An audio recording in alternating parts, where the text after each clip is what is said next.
روزانہ واقعات سننے کے لیے ہمارا چینل سبسکرائب کر سکتے ہیں۔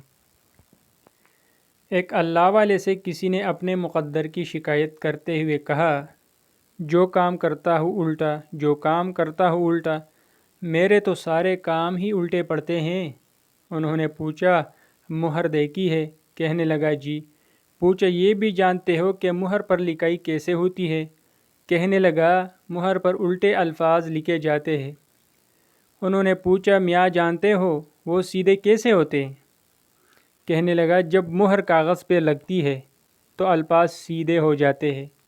تو آپ نے فرمایا، جس طرح مہر اپنا ماتھا کاغذ پر ٹیکتی ہے تو اس کے الٹے الفاظ سیدھے ہو جاتے ہیں، اسی طرح تو بھی وضو کر کے مسجد میں جا اور اپنے مالک کے حضور ماتھا ٹیک، سجدہ کر، تیرے بھی الٹے کام سیدھے ہو جائیں گے۔